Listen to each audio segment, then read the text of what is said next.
तो दोस्तों, आज की वीडियो में मैं आपको एक्सप्लेन करने वाला हूँ सोलो लेवलिंग के सीजन 2 का एपिसोड नंबर 4। तो चलिए एपिसोड की शुरुआत करते हैं। हमें जिनवू और वल्कन दिखाए जाते हैं। जिनवू वल्कन के मुंह पे एक मुक्का मारता है। जिनवू बहुत ज्यादा हैरान हो जाता है क्योंकि वल्कन काफी दूर जाके गिरता है।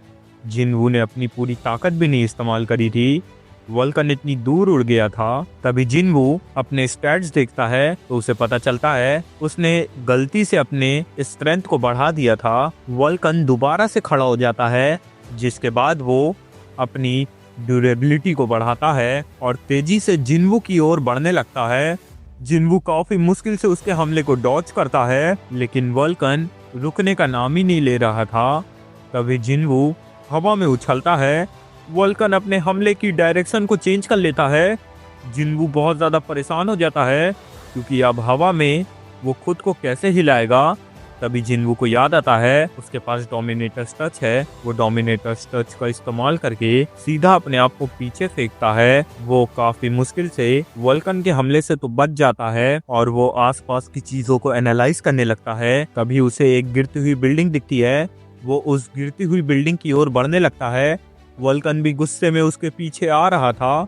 जिनवू जैसे ही उस बिल्डिंग के पास पहुंचता है, वो उस बिल्डिंग के ऊपर चलने लगता है और वो बिल्डिंग के कर्व का इस्तेमाल करके सीधा वल्कन के ऊपर हमला कर देता है और इस तरीके से वो वल्कन को हरा देता है। फिर हमें सैंगमिन और पार्क हीजिन दिखाए जाते हैं, जो आपस में जिनवू की ही बात कर रहे थे। पार्क हीजिन सैंगमिन को बताती है कि जिनवू काफी दिनों के लिए पिकनिक पे बाहर गया है, वो काफी दिनों तक घर वापस नहीं आएगा। सैंगमिन चिंता में हो जाता है कि जिनवू आखिर कहाँ गया है। इधर जिनवू वल्कन से मिले हुए सारे आइटम्स को कलेक्ट करता है। उसे कुल मिलाकर 4 आइटम्स मिले थे। पहला डेमन मोनार्क ईयरिंग, दूसरा ऑर्ब ऑफ एवरेज, तीसरा वल्कन की हॉर्न, चौथा वर्ल्ड ट्री का फ्रैगमेंट। जिनवू तभी वर्ल्ड ट्री फ्रैगमेंट का डिस्क्रिप्शन पढ़ता है तो उसे पता चलता है कि इसका इस्तेमाल हाई क्वालिटी आइटम्स को बनाने में होता है और ये चीज़ उसके काफ़ी काम आ सकती है अच्छे वेपन्स बनाने में। वो मोनार्क ईयरिंग के डिस्क्रिप्शन को पढ़ता है तो उसमें लिखा था ये चीज़ 20% से स्ट्रेंथ को बढ़ा देती है और साथ ही साथ 20% से वाइटलिटी को बढ़ा देती है। जिनवू तुरंत ही उस आइटम को पहन लेता है, जिसके बाद वो ऑर्ब ऑफ एवरेज का डिस्क्रिप्शन पढ़ता है तो उसमें लिखा था कि ये चीज़ किसी भी मैजिकल यूजर को पकड़ा दी जाए तो ये उसके मैजिक के डैमेज को डबल कर देता है। जिनवू अपने शैडो आर्मी के विजार्ड्स को इस चीज़ को पकड़ाता है और उनसे हमला करने के लिए बोलता है। वो हमला काफ़ी भयानक था। हमें वोंगसुक दिखाया जाता है जो सुंग ली हॉन से बात कर रहा था। वो ली हॉन से बोलता है तुम एक मॉन्स्टर हो जो इंसानी भाषा में बात कर सकता है, क्या मैं सही हूँ? ली हॉन बोलता है मैंने कितनी बार तुमसे बोल दिया मैं कोई मॉन्स्टर नहीं हूँ। अरे रुक जाओ, मैं तुम्हें मॉन्स्टर घोषित नहीं कर रहा।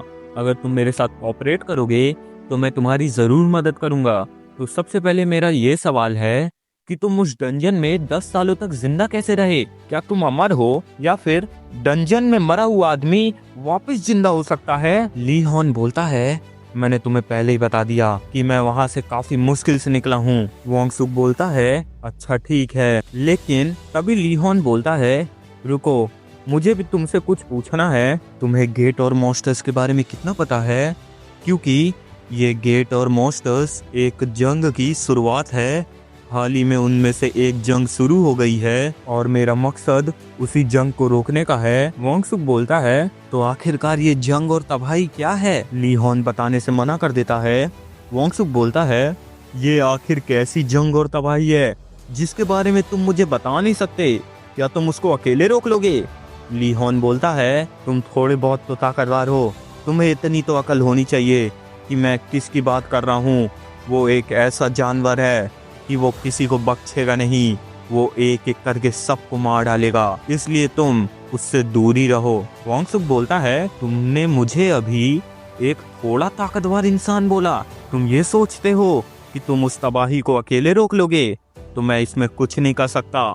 जिसके बाद वोंगसुक उसका नाम पढ़ता है तो उसका नाम था सुंग ली हॉन। वोंगसुक को थोड़ा बहुत शक होता है, जिसके बाद वो ली हॉन से पूछता है, तुम्हारे 2 बच्चे हैं ना, तुम्हारी बेटी का नाम क्या है? ली हॉन बोलता है, संग जीना। जिसके बाद वोंगसुक उसके बेटे का भी नाम पूछता है, तो ली हॉन बोलता है, मेरे बेटे का नाम संग जिनवू है। वोंगसुक मुस्कुराने लगता है और बोलने लगता है, बहुत ही बढ़िया। क्या तुम्हें पता है तुम्हारा बेटा हाल ही में एक डंजन में मारा गया? ली हॉन बोलता है, तुम ये क्या बोल रहे हो? वोंगसुक बोलता है, मैंने तुमसे पहले ही कहा था, सवाल सिर्फ मैं पूछूंगा। ली हॉन बोलता है, क्या मुझे अपनी ताकत का इस्तेमाल करना होगा? वोंगसुक बोलता है, तुम में बहुत अकड़ है, मैं तुम्हें ताकत कैसे दिखाते हैं ये बताता हूँ। जिसके बाद वोंगसुक रेड बटन को दबा देता है, यानी कि ली हॉन अब एक मॉन्स्टर घोषित हो चुका था। वो जल्दी से वहाँ के स्टाफ से भागने के लिए बोलता है, क्योंकि अब बहुत बड़ी लड़ाई होने वाली थी। जिसके बाद हमें जिनवू दिखाया जाता है, जो फिर से एक मॉन्स्टर को मार देता है, यानी कि मॉन्स्टर्स के बॉस को। जिसके बाद जिनवू को काफी सारे आइटम्स और एक्सपीरियंस पॉइंट मिलते हैं। उसको spring water of echoing forest मिलता है, 2 लाख एक्सपीरियंस पॉइंट मिलते हैं, और साथ ही साथ उसको पेंडेंट मिलता है और 220 डेमन सोल्स मिलती हैं। उसका लेवल 2 से बढ़ जाता है, और साथ ही साथ उसको एक डेमन का नेकलेस मिलता है। बस अब जिनवू को एक और बॉस मॉन्स्टर को हराना था, लेकिन उसने पहले ही 10,000 से ज्यादा डीमन सोल्स को इकट्ठा कर लिया था। जिनवू को 3 रिवॉर्ड्स कलेक्ट करने का ऑप्शन मिलता है। वो सबसे पहले रिवॉर्ड को कलेक्ट करता है। अब वो अपने शॉप में से कोई भी एक आइटम को सेलेक्ट कर सकता था। वो सारे वेपन्स को देखने लगता है। उसे समझ में आ जाता है कि जो सबसे महंगा आइटम होगा उसकी एबिलिटीज भी काफी अच्छी होंगी, इसलिए जल्दबाजी में चुनने के जगह आराम से बैठ के चुनना चाहेगा। इसलिए वो दूसरे आइटम रिवॉर्ड को कलेक्ट करता है। दूसरा आइटम रिवॉर्ड था कर्स्ड रैंडम बॉक्स। जिनवू बोलता है, पिछली बार मैंने ब्लेस्ड रैंडम बॉक्स को कलेक्ट किया था, जिसके बाद मुझे डीमन कैसल की मिली थी। अब की बार देखता हूँ इसके अंदर क्या मिलेगा। जिनवू जैसे ही उस बॉक्स को खोलता है, उसे एक और की मिलती है, लेकिन इस की के अंदर कोई भी डिस्क्रिप्शन नहीं था। जिसके बाद वो तीसरा आइटम कलेक्ट करता है, तो उसे हॉली वाटर ऑफ लाइफ बनाने की रेसिपी मिलती है। ये एक ऐसा आइटम है जो किसी भी बीमारी को सही कर सकता है। जिनवू डीमन कैसल से बाहर आ जाता है। जिसके बाद वो हमें अपनी मॉम के बगल में दिखाया जाता है। वो बैठे बैठे वहाँ पे हॉली वाटर ऑफ लाइफ की रेसिपी देखता है, तो उसमें अभी भी एक आइटम मिसिंग था।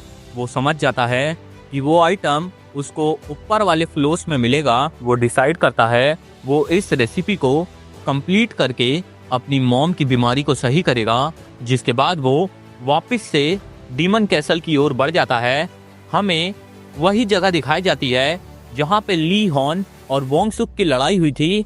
वहाँ पूरे तरीके से तबाही मच चुकी थी। जिसके बाद हमें रैंक इवैल्यूएशन ऑफिस दिखाया जाता है, जहाँ पे एक हंटर आया था अपनी रैंक को री इवैल्यूएट कराने। वहाँ का स्टाफ सीधा बाइक योनहो को फोन लगाता है और बताता है, सर आप कल जिस हंटर की बात कर रहे थे वो आज यहाँ सच में आ गया है। मैं उसे यहाँ रोक के रखूंगा। उसने अभी अभी जस्ट अप्लाई किया है। आप जल्दी से यहाँ आ जाइए। हमें जिनवू वेटिंग एरिया में दिखाया जाता है, जहाँ पे काफी सारे हंटर्स बैठे थे। वहाँ बैठा एक हंटर सभी को बताने लगता है कि यहाँ पे जो इतने सारे लोग दिख रहे हैं वो गिल्ड मेंबर्स हैं। वो अपने गिल्ड में और सारे लोगों को इकट्ठा करने आए हैं, क्योंकि छोटे गिल्ड्स के अंदर ज्यादा लोग ज्वाइन नहीं होते। इसलिए जिनका रैंक डी या ए से ऊपर होता है, ये उन्हें काफी सारे पैसे का लालच देते हैं और साथ ही साथ उन्हें शाउट आउट देते हैं। जिसके बाद ये उनको अपने गिल्ड में ज्वाइन करवा लेते हैं, लेकिन ये काफी डेंजरस रेट्स पे जाते हैं, इसलिए इनमें ज्वाइन होना एक काफी बड़ी बेवकूफी होगी। जिसके बाद जो इंसान बड़बड़ा रहा था उसकी बारी आ जाती है। वो जैसे ही अंदर जाता है, जिनवू अपने बगल वाले हंटर को नोटिस करता है। वो हंटर काफी ज्यादा नर्वस हो रहा था, क्योंकि उसकी एक फैमिली थी और साथ ही साथ वो इतने पैसे नहीं कमा रहा था। इसलिए वो सी रैंक का हंटर बनने की सोच रहा था, ताकि वो एक डिसेंट लाइफ जी सके। जिनवू बोलता है, हंटर्स की लाइफ में उनकी रैंक ही सबसे ज़्यादा मैटर करती है, क्योंकि अगर किसी हंटर की रैंक कम होगी तो वो अपने से ज़्यादा रैंक वाले बंदे को शायद ही हरा पाए। जैसे कि मिस्टर सोंग चियुल तलवारबाजी में इतना अच्छा होने के बाद भी किंग ताओसिक को नहीं हरा पाए थे। जो लड़का इतनी देर से बड़बड़ा रहा था वो इवैल्यूएशन रूम से बाहर आता है। उसकी रैंक ई आई थी। ये देख के जिन्वू के बगल वाला हंटर काफी ज्यादा घबरा जाता है, जिसके बाद वो जिन्वू से पहले जाने के लिए बोलता है। जिन्वू पहले अंदर जाता है। वहाँ की रिसेप्शनिस्ट जिन्वू से उसका नाम पूछती है, जिसके बाद जिन्वू उस बॉल के ऊपर अपना हाथ रखता है। वैसे ही वो मशीन लड़खड़ाने लगती है, क्योंकि उस मशीन के अंदर एरर दिखाने लगता है। वहाँ पे जो रिसेप्शनिस्ट बैठी थी वो काफी ज्यादा घबरा जाती है कि आखिर मशीन को क्या हुआ। तभी वहाँ दूसरा स्टाफ आता है। वो जैसे ही उस मशीन के एरर शब्द को देखता है उसकी तो फट के चौसठ हो जाती है, क्योंकि 2 साल पहले यहाँ चाय हिन आई थी, जिसके साथ भी ऐसा ही हुआ था। उसकी भी पावर को जब नापा गया था तो एरर दिखाया था, जिसके बाद वो स्टाफ सीधा अपने से ऊंचे वाले स्टाफ को बुलाने के लिए बोलता है। वो उस लड़की से बोलता है, तुम यहाँ कितने महीने से काम कर रही हो? वो लड़की बोलती है, मैं यहाँ 6 महीने से काम कर रही हूँ। वो आदमी बोलता है, जल्दी से चैंग सिक को बुलाओ, क्योंकि ये पावर इमेजरेबल है, यानी कि हमारी मशीन खराब नहीं हुई है। इस बंदे की पावर नापना ही हमारे बस की नहीं है, यानी कि ये बंदा साउथ कोरिया का 10th एस रैंक हंटर है। इधर में वो जिनचुल दिखाया जाता है, जिससे एक आदमी वोंग सुक के बारे में पूछ रहा था कि वोंग सुक कहीं उस रेड गेट इंसिडेंट से तो नहीं मिला है। जिनचुल उस आदमी से बोलता है, नहीं, वोंग सुक का उससे कोई लेना देना नहीं है। फिर वो आदमी जिनचुल से बोलता है, अच्छा ठीक है, मुझे उन उड़ने वाली चींटियों के बारे में इंफॉर्मेशन कलेक्ट करके देना। जिसके बाद जिनचुल बोलता है, मैं तो भूल ही गया था ये किस तरीके का आदमी है। ये काफ़ी मीठी मीठी बातें कर रहा था मुझसे, मैं इसके बारे में कैसे भूल गया। तभी वो आदमी जिनचुल से बोलता है, आज बी बिल्डिंग से काफ़ी शोर आ रहा है। जिनचुल बोलता है, शायद कोई हंटर अपनी रीइवैल्यूएटेड रैंक से खुश नहीं है, मैं देख के आता हूँ। तभी वो आदमी जिनचुल से बोलता है, रुको, मैं भी चलूँगा, मुझे कुछ महसूस हो रहा है। जिसके बाद इधर हमें जिन्वू दिखाया जाता है। जिन्वू से वहाँ के स्टाफ बोल रहे थे, क्या सर आप कुछ दिन बाद आ सकते हैं, क्योंकि हमारी मशीन अभी काम नहीं कर रही है और हमें अच्छे डिटेक्टर्स का इस्तेमाल करने के लिए ऊपर से परमिशन लेनी होगी। आसपास के लोग जैसे ही इमेजरेबल शब्द सुनते हैं वो शौक में आ जाते हैं, क्योंकि उन्हें पता चलता है कि ये बंदा अगला 10th एस रैंक हंटर है साउथ कोरिया का। तभी उन लोगों को एक और धक्का लगता है, क्योंकि वहां पे साउथ कोरिया के सबसे बड़े हंटर गिल्ड का चोई चोई बोजिन आ चुका था। तो दोस्तों यहीं पे अपना एपिसोड एंड हो जाता है। तो जल्दी से चैनल को सब्सक्राइब कर दो, वीडियो को लाइक कर दो अगर आपको सोलो लेवलिंग का अगला एपिसोड चाहिए। यस, जल्दी जल्दी चाहिए तो जल्दी जल्दी लाइक करनी पड़ेगी। अगर 200 लाइक कर देते हो तो मैं तुरंत ही वीडियो डाल दूंगा, चिंता मत करना।